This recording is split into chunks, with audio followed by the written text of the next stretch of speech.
Good afternoon, students. Welcome in my English class. Children, you are being taught about the chapter The Ant and the Grasshopper. In this sequence today, I will teach you the para number 10 for the explanation. So be serious and read the last passage of the lesson of the ant and the grasshopper. I could not help it. Before explaining the passage, first of all you have to know the Hindi meaning of the passage. So children, first I will explain you the passage in the Hindi. I could not help it. बच्चों, आप जानते हैं कि George Ramsay पूरे जीवन भर एक कठिन परिश्रम करते हैं और कठिन परिश्रम करने के बाद उनके जीवन के अंतिम क्षणों में जो है उनकी कुछ बहुत ही पर कम मात्रा में जो उनकी बचत उनके पास आती है। लेकिन जॉर्ज रामजे जो है पूरे जीवन भर आलस्य में अपना समय व्यतीत करते हैं, इधर उधर अनावश्यक घूमते हुए, लोगों से कर्ज लेते हुए अपने समय को बिताते हैं। लेकिन वही टॉम रामजे जीवन में ऐसा काम करते हैं जो कि अपने परिवार के लिए, बड़े भाई जॉर्ज रामजे के लिए एक बहुत ही अपमानजनक घटना बन जाती है। तो बच्चों, इस अंतिम पैसेज में लेखक ने ये बताया है कि किस तरह से जॉर्ज रामजे जो है अपने भाई के कारनामे से दुखी होते हैं। जॉर्ज रामजे शहर में एक प्रतिष्ठित व्यक्ति थे। अपने परिवार के सम्मान को लेकर के वो निरंतर चिंतित रहते थे, लेकिन टॉम रामजे को परिवार की कोई चिंता नहीं थी। वो परिवार के सम्मान और मान प्रतिष्ठा की उनको कोई परवाह नहीं थी। बच्चों, उन्होंने परिवार को, सम्मान को एक किनारे कर दिया और एक दिन की बात है कि जॉर्ज रामजे रेस्टोरेंट में बैठे हुए थे और लेखक जो है वो भी उसी रेस्टोरेंट में जाते हैं। तो जॉर्ज रामजे का हेड जो है, सिर जो है नीचे था और वो कुछ सोच रहे थे, अंतरिक्ष में एकदम घूर करके देख रहे थे। तो लेखक को लगा कि आज भी टॉम ने कोई शरारत किया होगा और लेखक जो है अपने स्वभाव बस उनके दोस्त होने के नाते पूछ लेता है कि क्या बात है, आज आप बहुत परेशान हैं, आप क्यों इतने दुखी दिखाई दे रहे हैं। इस पर जॉर्ज रामजे ने जो है अपना वक्तव्य देना शुरू कर दिया। उन्होंने बताया कि मैं कितना परेशान हूँ, मैं उसको अपने शब्दों में व्यक्त नहीं कर सकता हूँ और टॉम ने जो किया वो इस समाज के लिए, परिवार के लिए और मेरे सम्मान के लिए बहुत बड़ा कलंक है। तो फिर लेखक ने पूछा वो कौन सा ऐसा कार्य इसने किया है। तो फिर जॉर्ज रामजे बताना शुरू करता है कि अब तक के सारे कारनामे उसके क्षम्य हैं, उसको माफ किया जा सकता है, लेकिन अभी 2-3 दिन पहले जो उसने कार्य किया है वो परिवार के नाम पर कलंक हो गया है। और वो कार्य कुछ ऐसा है कि टॉम ने अपनी माँ की उम्र के बराबर एक महिला से विवाह कर लिया और विवाह के दूसरे दिन ही वो महिला जो है मर जाती है और उसकी सारी प्रॉपर्टी जो है वो टॉम के नाम हो गई। वो शहर में 2 बड़ा उसका मकान है, बहुत बड़ी प्रॉपर्टी का ओनर बन गया है। तो इस तरह से अपनी घटना को जो है जॉर्ज रामजे लेखक से शेयर करते हैं। लेखक जो है इस तरह की जब घटना को सुनते हैं तो रेस्टोरेंट में बैठे हुए वो अपने आप को रोक नहीं पाते हैं। उनको लगता है कि ये तो बहुत ही घिनौना कार्य है, बहुत ही अपमानजनक वर्क है और उनको हंसी आ जाती है। तो पैसेज में क्या है, आई could not help it, I could not help it, यानी कि लेखक ने कहा मैं इसमें आपकी कोई मदद नहीं कर सकता हूँ। टॉम ने जो भी किया परिवार के लिए, जितना भी अपमानजनक कार्य किया है, इस मैटर में मैं आपकी कोई भी मदद नहीं कर सकता था। और दूसरी बात यह थी कि लेखक ये भी बताना चाहते हैं कि he was incapable of controlling himself for laughing at the condition of the George Ramsay. वो ये बताना चाहते हैं कि जब लेखक ने उनके उस अपमानजनक व्यवहार को सुना तो उस व्यवहार को सुन करके उनको लगता है कि ये कितना अपमानजनक कार्य किए हैं टॉम रामजे, और कहते हैं आई कुड नॉट हेल्प इट, मैं अपने आप को रोक नहीं पाया, मैं अपने आप को कंट्रोल नहीं कर पाया कि मैं जज के सामने उनकी इस विपरीत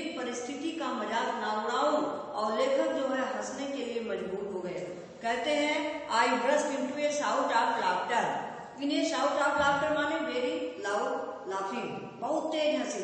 और कहते हैं कि जैसे ही लेखक ने ये सुना कि टॉम राम जी जो है अपनी माँ की उम्र के बराबर एक महिला से विवाह कर लिए और विवाह के दूसरे दिन वो बूढ़ी महिला जो है मर जाती है, तो ये सुन करके लेखक को बहुत तेज हंसी आती है और वो अपने आप को रोक नहीं पाते हैं।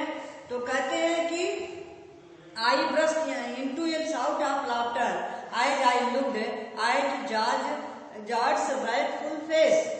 wrathful मीन्स होता है एंग्री फेस। जैसे ही लेखक ने जॉर्ज के उस दुखी चेहरे को, क्रोधित चेहरे को देखा, यानी कि जब जॉर्ज राम ने लेखक को टॉम की घटना को बताने लगे, टॉम के कारनामे को बताने लगते हैं, तो उनके चेहरे पर वही क्रोध का भाव आता है। और जैसे ही वो क्रोधित होकर के पूरा स्टेटमेंट देते हैं कि किस तरह से टॉम राम जी ने गलत कार्य किया है, तो लेखक को हंसी आ जाती है और कहते हैं कि मैं जॉर्ज के उस क्रोधित चेहरे को देख करके भी अपने आप को रोक नहीं पाया। मेरी हंसी इतना तेज हो गई कि जॉर्ज जो है समझ गया कि मैं उसकी परिस्थिति का मजाक उड़ा रहा हूँ। यानी कि जॉर्ज जो है, हम जानते हैं कि जॉर्ज व्यवहार से बहुत ही सामान्य जीवन व्यतीत करने वाला एक साधारण इंसान है और उसे अपने सम्मान से बढ़कर कोई चीज प्रिय नहीं है।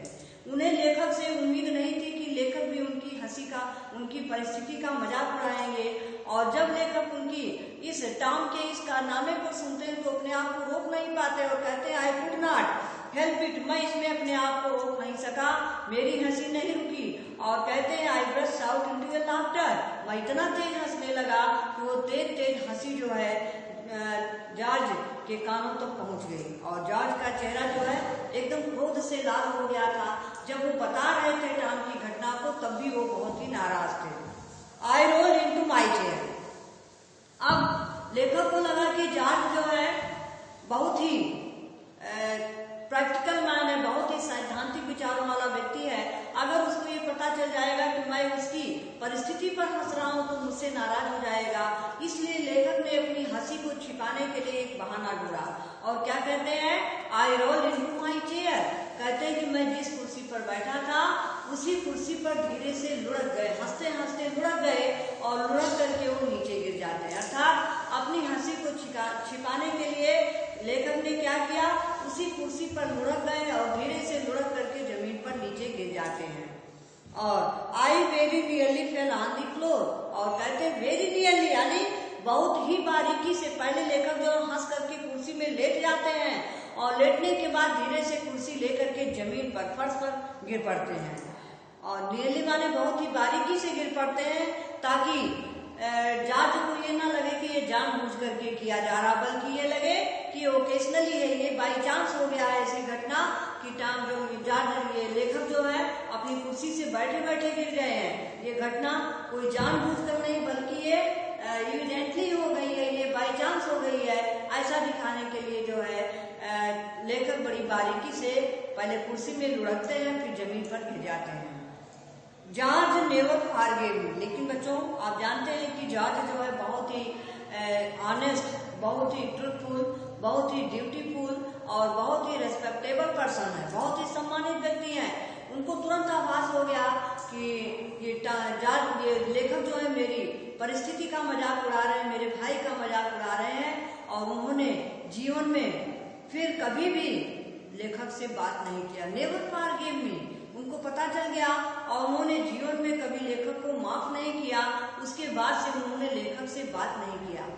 उनको लगा कि वो एक मित्र नहीं हो सकते हैं। उनके इस कारनामे को जान करके जॉर्ज राम जी नाराज हो गए और लेखक से वो दूरी बना लिए। उनसे कभी उनको माफ नहीं किए, ना ही उनसे कभी बात किए, क्योंकि जॉर्ज का नेचर बहुत ही डिफरेंट था। वो स्वभाव से बहुत ही सरल हृदय, बहुत ही ईमानदार, सत्यवादी, कर्तव्यपरायण थे। वो किसी के मामले में किसी भी तरह का इंटरफियर करने वाले नहीं थे।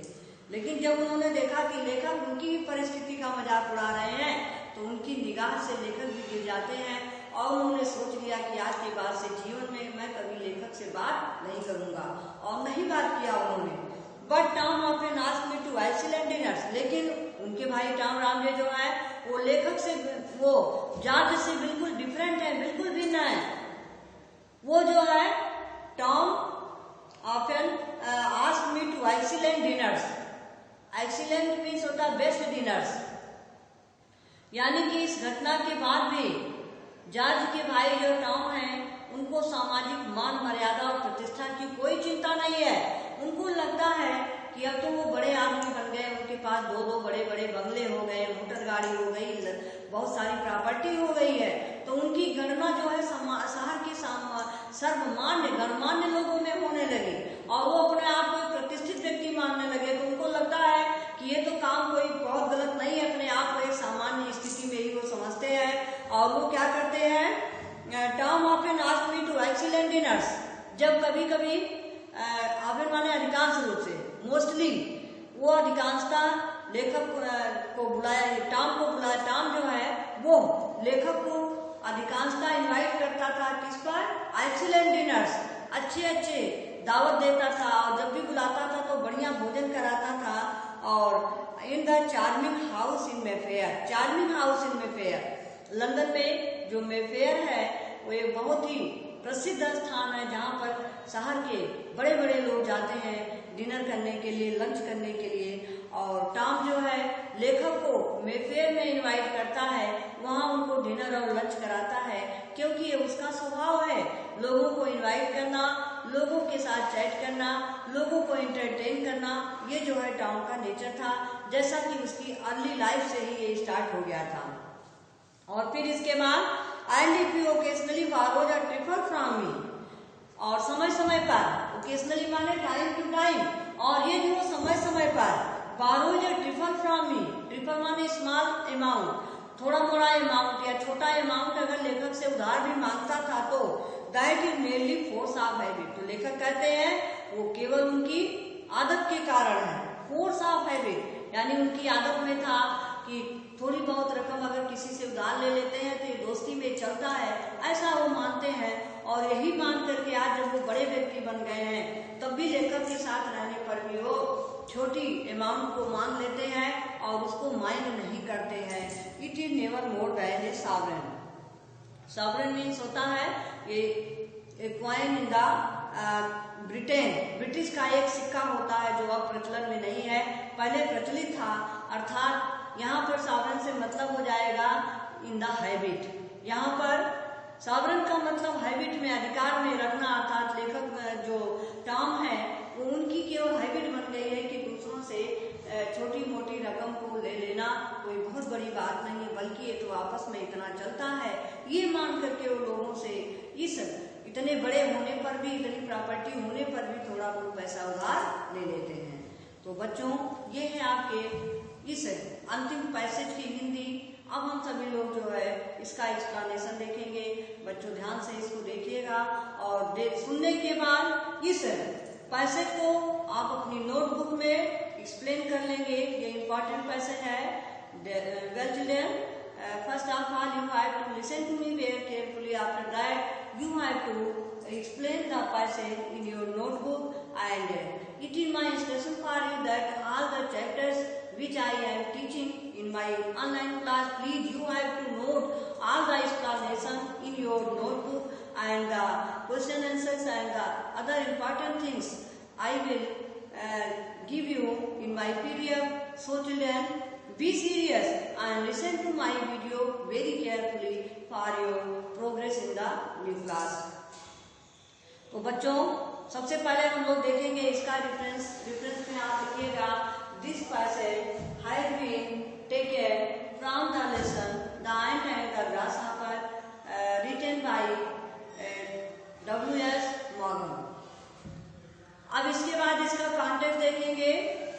इन the concluding passage of the lesson, the author has described about the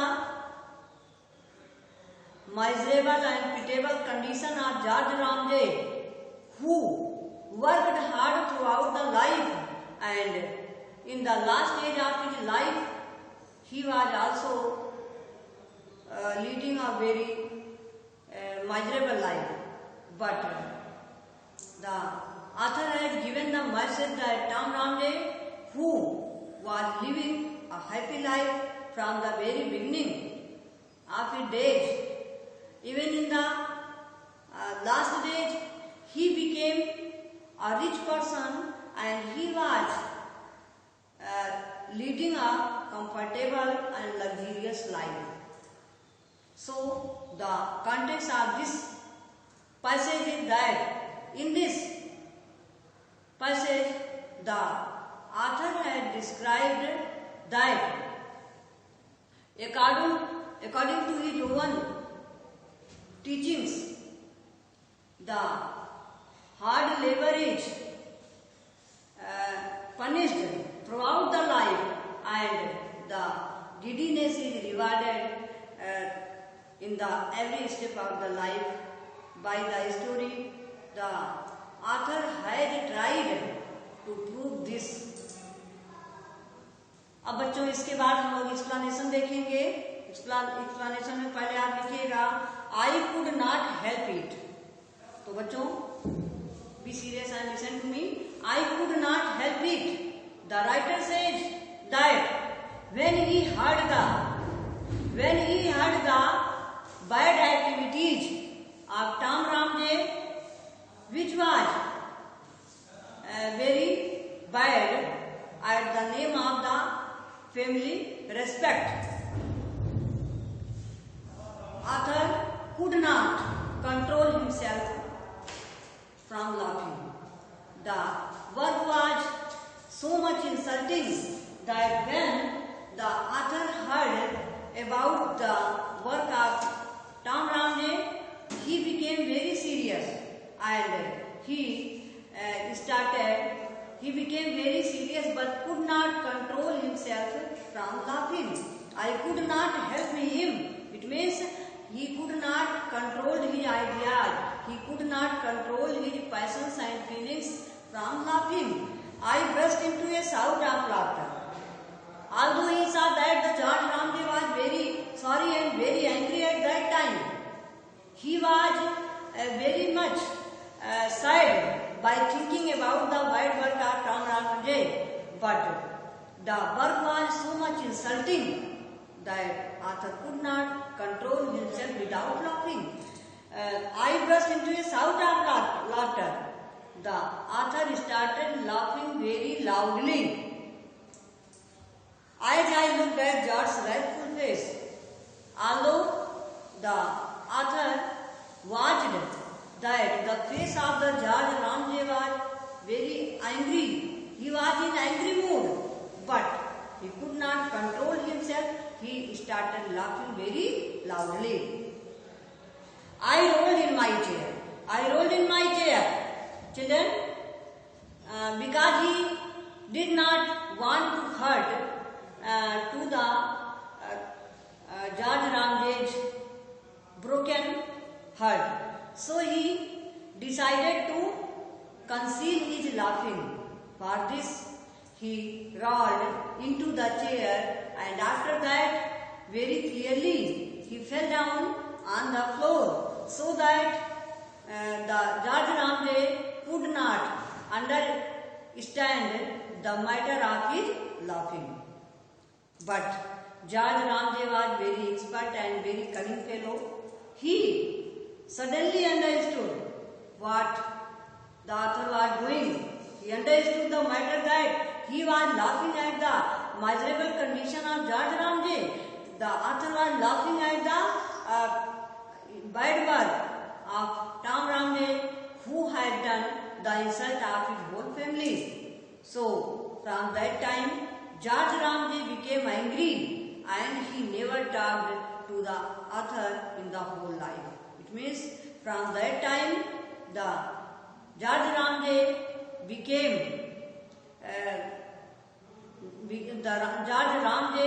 became quite ignorant from the company of the author because author had laughed at him. On contrary to it, Tom Ramje, as you know that Tom Ramje was very jolly nature. He his face was full of happiness. The person who came into his contact always liked to be happy. So, Tom Ramje did such things with the author. From that time, he invited author on the dinners and lunch in the Mayfair, which is the famous and well-known place in London. It means the Mayfair is very costly place where the richest person of the London go and take the lunch and dinner. But Tom Ramje invited author in the Mayfair, and at that time he borrowed the small amount from the author. But the author never minded about this because he knew that this was not the lack of the money, but this was due to the habit of borrowing the small things from the others. Tom Ramje borrowed the small amount from him. It means the author wants to explain that in the case of borrowing of Tom Ramje, it was not the lack of money for him, but it was due to that he was in the habit of borrowing the small money from the others. It was his nature. He never cared for the small amounts from taking to the others. Due to this nature, after being a rich person of the society, he continued his borrowing from his friends to whom he met in the best restaurants and hotels. He never gave up this habit of borrowing from the friends. So children, you have known that George Ramje, who was hard worker, truthful, dutiful and faithful for his family, suffered much throughout the life. And Tom Ramje, who was jolly in nature, who has permanent happiness on his face, and whose personality was very charming and very glorious, he always lived a happy life. He always passed his days in luxuries. He, even in the last days of his life, he also became the owner of the 2 big houses and a lot of property in the London. So, the author wants to say that by this story, we have to know that hard labor is never rewarded, but the person doing hard work are always anxious for working in the life, and the laziness is never punished, but it is rewarded, and the laziness is always rewarded. It is the theme of the author's mind. As you know that in the very beginning of the lesson, the author has told you that he was taught this story by the teacher in the very childhood of his life. When he was child and the teacher had taught him that the hard labor is rewarded and the laziness is punished, but the author wanted to prove it that the hard labor is punished and the laziness is rewarded. So by this story, he has proved that George Ramje, who is the symbol of the hard labor, he was always punished throughout the life. He suffered a lot of miseries throughout his life. And Tom Ramje, who was the symbol of the laziness, he enjoyed the happy day in his life. Well children, this is the explanation of the passage. So, in this video, you have to do only this, that read the passage carefully and explain it in your notebook, and we will meet again in my next video. Thanks. Have a nice day.